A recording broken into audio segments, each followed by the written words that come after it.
فالكابتن حسام اتهام جمال الغندور أو عصام عبد الفتاح بتحملهما مسؤولية رحيله، مؤكدا أن المسؤولية الأولى تلقى على اتحاد الكرة وأنه مرتاح جدا للقرار، ويكفي أنه كان يأتي يوما على حسابه الخاص بمدينة 6 أكتوبر للجبلاية وحضور معسكرات للحكام والدورات التدريبية. كابتن حسام، سلام عليكم. اهلا بيك يا استاذ محمد. أنا امبارح قلت آن الأوان ليرتاح الكابتن حسام.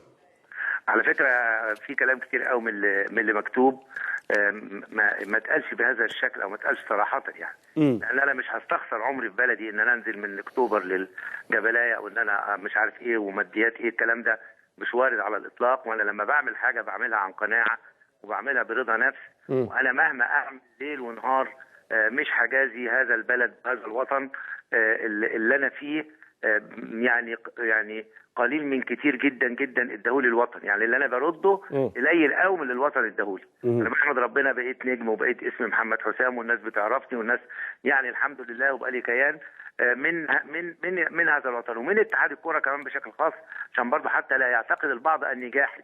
انا اطلاقا عمري لم ولن اكون جاحد. امبارح انا كان معايا على التليفون يا كابتن حسام الكابتن حازم الهواري.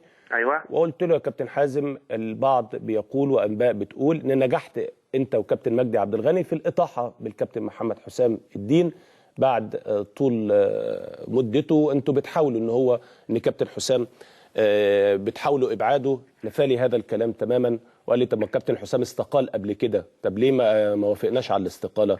قال لي كلام عالي تماما من الصحه.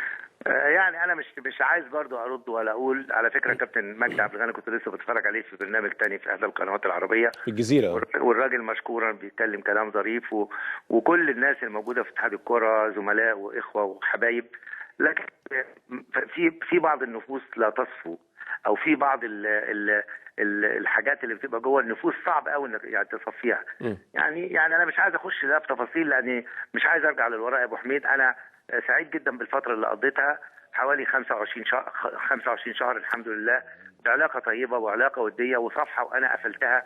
وانا سعيد جدا لان انا اول يومين ثلاثه انام مرتاح جدا وانام نوم عميق ومانيش عاتل هم حاجه ولا بفكر يا ترى ايه حكام، يا ترى مين هيتعين، يا ترى الحكام الاجانب ايه، يا ترى مش عارف ايه. وانا بس بيؤسفني ان انا كثير من التهم وكثير من الكلام القي علي.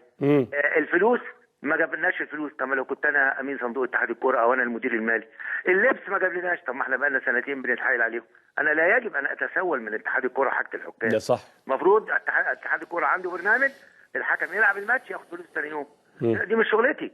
لكن كون ان انا بحارب واطلع وانزل واروح للحسابات واروح للمدير المالي واكلم الكابتن سمير واكلم المدير المالي وفي ظروف ملخبطه، وكان موضوع البث الفضائي مش البث الفضائي، واقعد انا يعني اعتذر لاولادي الحكام. انا مالي، دي مش شغلتي. شغلتي انا فنيه، احط حكم ده في الماتش ده، امرن ده، اجهز ده فنيا. اعتقد ان من الناحيه الفنيه احنا النهارده ما احناش مختلفين يا استاذ محمد على ناحيه فنيه تخص التحكيم. التحكيم حتى هذه اللحظه الحمد لله ادي موسمين كاملين. يعني احنا في نص الموسم الثالث يعني عشان تكمل. انا جيت في نص وبعدين فات موسم وفات نص، ادي اثنين، وفي استكمال الموسمين ونص الكماله الباقيه. ما اعتقدش ان هناك مشاكل ضخمه تخص التحكيم او اداره المباريات او حاجه اخطاء. امال كابتن حسام، طب ما تخليني اسالك سؤال هنا بوضوح، امال تسمي ايه بعض الاضرابات اللي حصلت وبعض لا شوف، الاضرابات هي مش اضرابات بالمفهوم. هو اللي حصل بالظبط عشان تبقى الامور واضحه، لان انا ما حبيتش اعمل قصه يعني. يعني الناس اللي ليس لها مصلحه ما زالت مصممه ولها مصلحه ان لا اكون موجود. وانا حاسس هذا كلام من زمان مش من النهارده، في كل التعاملات وفي كل الردود وفي كل المواقف. لكن ده مش موضوعنا. لما نيجي الى واقع الامر ونلاقي ان هناك، ودي قضيه او قصه قديمه جدا منذ ان توليت العمليه، هناك عدد من حكام الدرجه الثانيه كانوا واخدين ميزات مش ميزاتهم، 1 2 3 4 تعدهم على ايدك ومعروفين لكل الناس، بيشتغلوا في قطاع البترول واخدين تفرغ وبيشتغلوا في مديرين في فرق اخرى وفي نفس الوقت عايزين يبقوا حكام. يعني 100,000 حاجه في وقت واحد. الحكام الدرجه الثانيه دي غير منطقي انك تلعبوا دوري ممتاز. كان واخد هذا الحق قبل كده. لما انا جيت قلت لهم لا هذا مش حقكم، فيا جماعه بعد اذنكم ننظم، يعني نقطه نظام، وحكم الدرجه الاولى يلعب اولى، حكم الدرجه الثانيه لما يجي ميعاده يلعب في الدرجه الاولى. عندنا 450 حكم يا استاذ محمد دوليين ودرجه اولى، وعندي 8 ماتشات دوري ممتاز، عايزين 24 حكم كل جمعه. 24 وعندي 450. يعني القصه ايه المنطق اللي يقول لي ان انا لاعب درجه ثانيه واركن الدرجه الاولى واركن الدولي واركن الكلام ده في الوقت طب يا كابتن حسام تسمي بايه ان وقوف بعض ما انا هقول لك. لا انا قصدي اقول لك على حاجه ثانيه، يعني بعض الحكام من اللي هم اولادك اللي انت كنت بتعتز بيهم، زي حمدي شعبان، زي سمير محمود عثمان، ودول اول الناس انقلبوا عليه. نقف وقفه. محمود بيزعل قوي لما انا بقول الحقيقه. نمره واحد حمدي شعبان، وطبعا معروف، يعني انا لا اريد ان احكي لك حمدي ده كان لما كان درجه ثانيه ودرجه ثالثه وقالوا لي وانا مشيت وراه فين وجبته منين واتكلمنا ازاي وصقلناه ازاي وشجعته ازاي وحصل. انا ده واجبي. لكن مع حمدي اوكي بقى حكم كبير وحكم تمام، لكن في اخطاء لما الراجل ده يروح دوره الخليج اللي في اليمن احد المعلقين ينتقده، يقوم يجي يهاجم رئيس لجنه الحكام عشان ما دافعش عنه. والله ما شفت. وانا قاعد انا اجري ورا الصحف عشان لما حد يهاجم حد ادافع عنه. ده نمره واحد. نمره اثنين، في موضوع الحكام الاجانب وبتاع، راح طالع وراح من غير ما يستأذن وراح في وسائل الاعلام ولا انا لن ادير مباريات للانديه التي طلبت حكام اجانب. ايه يا عم، طب ما تيجي تقول لنا الكلام ده في الاوضه. وبعدين الانديه اللي طلبت حكام اجانب 7 8 انديه هيلاعبوا 7 8 تانيين، يعني هو مش بيلاعبوا بعض. اضف الى ذلك انك انت موظف في قطاع البترول، فعندك فرقتين من بتوع البترول مش هتلعب لهم. مظبوط. طب ليه الكلام ده يا ابني؟ انا ما اعرفش هدفه ايه وفكره ايه ودماغه ايه. لكن انا كلامي يعني بركز على مجموعه حكام، هم 4 بالظبط اللي هم حكام درجه ثانيه، وكانوا واخدين ميزه مش بتاعتهم. لما رتبنا الامور ونظمنا القصه وقلت لهم لما نعمل امتحان والامتحان يتصحح هنبقى 700 حكم، اي نعم، لكن ساعتها انا لا الام لما واحد فيكم يلعب. وده اللي حصل. هم ما صبروش وبعدين ركبوا الموجه زي ما انت شايف. طبعا المساعده الداخليه بقى للتشفي وانك تخلص. طبعا في ناس كتير مش عاجبها الصح، في ناس اتعودت تمشي بشكل مش مظبوط. اما على فكره موضوع سمير عشان ما ننساهوش، سمير ده المفروض انه ابن يعني، وكانش يقول لي يا كابتن، كان يقول لي يا انكل. ومحمود كان دايما يعايرني ان سمير يقول لي يا انكل.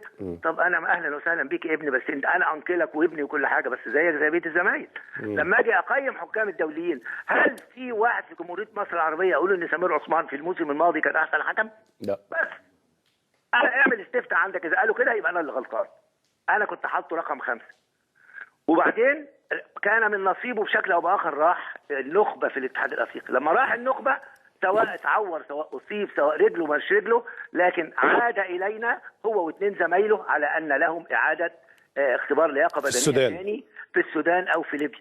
واحد، وانا عملت اختبار محلي، جه واحد فيهم جري ونجح ولعب. سمير عايز يلعب بدون ان يمتحن. وبعدين جه في رحله السودان قال لي دلوقتي الحرب وبتاع، مش هنقدر نسافر خلاص. قال لي في بطوله في ليبيا جايه، خلاص روحوا البطوله اللي في ليبيا، ولو عايزين تلعبوا محلي نعمل لكم اختبار محلي وتلعبوا. هذا الكلام مش عاجبهم. وانت تعلم جيدا محمود عثمان اسلوبه ايه. محمود عثمان من ليس معه فهو عليه. ومحمود عثمان لازم سمير ده يبقى هو كل حاجه وكل الميزات وكل من حقك، ده ابنك وابني انا كمان. بس اذا كان محمود ابنك، بقيه الحكام انا ابوهم، لابد ان احافظ عليهم. انت بتحافظ على ابنك بالظبط وبنفس القدر. طب كابتن حسام، انا سمعت حاجه كده بس انا ما صدقتهاش، بس مش عارف اذا كانت صح ولا غلط. هي كان في جزء جه بينا في الخبر اللي انا قريته ان حضرتك اشترطت ان انا هستقيل بس بشرط جمال الغندور ما يجيش. اقسم بالله ما حصل ولا يحصل. انا عمري ما غلطت في جمال، ده جمال ابني. وفي حياتي ما غلطت فيه ولا اغلط في اي واحد. وانا ماشي لعلمك ولن اتحدث، انا صفحه وهقلبها. وعلى فكره انا ما بينيش وبين اي حد حاجه، ولا انا سايب لحد حاجه. بالعكس، انا السنه اللي فاتت كان اخر كلام بيني وبين جمال وبين كل الحكام القدام، تعالوا يا اولاد نعمل بورد وننتخب لجان، كل لجنه تتولى مسؤوليه وانا اتفرج عليكم، لان انا خلاص عجزت. انا كابتن دلوقتي لا مؤاخذه يعني في اخر الفتره الوقت بدل الضايع. لا ربنا يديك الصحه، ربنا يديك. ما ينفعش يا ابو حميد. لا ربنا يديك الصحه. لكن انا عمري ما اعض في اولادي، عيب ولا اغلط في حد، حتى اللي يغلط فيا، حتى اللي يسيء الي ما اقدرش اغلط فيه. يعني كابتن محمد حسام الدين، نعم. كابتن محمد حسام الدين بالتاريخ ده كله رحيله عن لجنه الحكام تصفيه حسابات. انا يعني بص، اصل انا بص يا محمد، انا لو زعلان او لو انا ناوي ارجع مش موضوع زعلان، لكن هو تصفيه حسابات واضح. كابتن محمد اعتقد ان في مكانك ده لما انت كنت موجود وانا قبل ما اجي قلت لك استحاله على جثتي. حصل.